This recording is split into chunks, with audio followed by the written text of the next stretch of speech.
Hello all. इस lecture में हम एक फेयोल का प्रिंसिपल पढ़ेंगे जो है रेम्युनरेशन। तो रेम्युनरेशन का मतलब क्या होता है? रेम्युनरेशन का मतलब क्या होता है? रेम्युनरेशन और सैलरी में थोड़ा सा डिफरेंस होता है। वो डिफरेंस क्या होता है?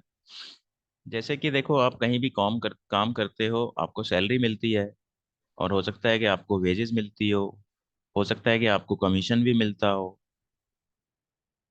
ठीक है, हो सकता है आपको फीस मिलती हो कहीं काम करते हो। ठीक है, तो ये सारी चीजें अलग अलग होती हैं, लेकिन इन सबको मिला के क्या वर्ड बोला जाता है? रेम्युनरेशन। तो इस प्रिंसिपल का नाम सैलरी भी हो सकता है, वेजेस भी हो सकता है, लेकिन रेम्युनरेशन में ये सारी चीजें आती हैं, इसीलिए इस प्रिंसिपल का नाम क्या है? रेम्युनरेशन।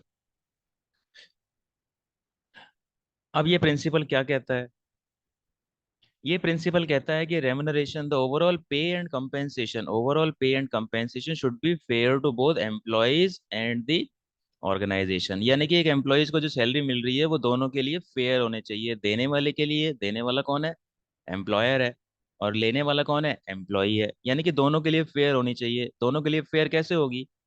यानी कि जो देने वाला है उसकी पेइंग कैपेसिटी के अंदर होना चाहिए, है ना। यानी कि एक कंपनी 50,000 रुपये पे करने की कैपेसिटी है, और अगर वो 1 लाख रुपए पे करे तो वो उसकी पेइंग कैपेसिटी से बाहर हो जाएगा, तो उसको प्रॉब्लम हो जाएगी। ऐसे ही अगर एक एम्प्लॉय है, उसको 50,000 की सैलरी की जरूरत है अपने स्टैंडर्ड ऑफ लिविंग को मेंटेन करने के लिए, लेकिन उसको 20,000 रुपये मिलते हैं, तो वो उसके लिए फेयर नहीं है।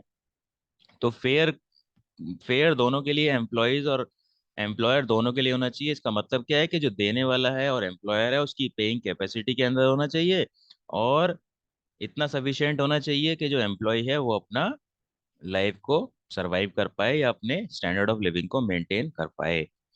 So the employees should be paid fair wages which should give them at least A reasonable standard of living. तो ये किसका पॉइंट ऑफ व्यू है? ये वर्कर का पॉइंट ऑफ व्यू है, या फिर एम्प्लॉय का पॉइंट ऑफ व्यू है।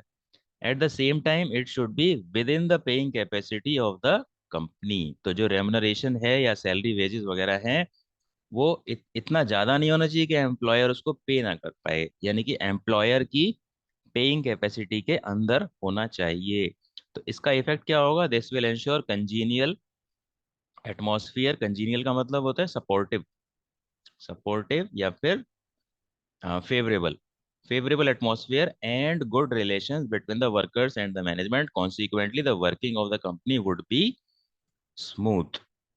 ठीक है, तो कंपनी की वर्किंग स्मूथ हो जाएगी। तो यानी कि जो देने वाला है वो इतने पैसे दे रहा है जितना कि वो उसकी पेइंग कैपेसिटी के अंदर है, और जो एम्प्लॉय है उसको इतना पैसा मिल रहा है कि वो अपना लाइफ को अ, या फिर अपने स्टैंडर्ड ऑफ लिविंग को मेंटेन कर पा रहा है।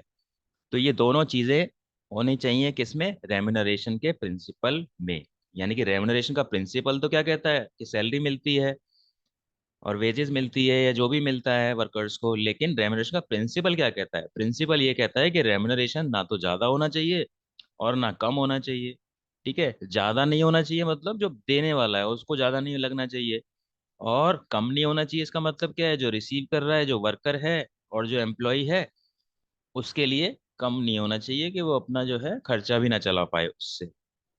ठीक है, तो रेम्युनरेशन का प्रिंसिपल ये बात बोलता है।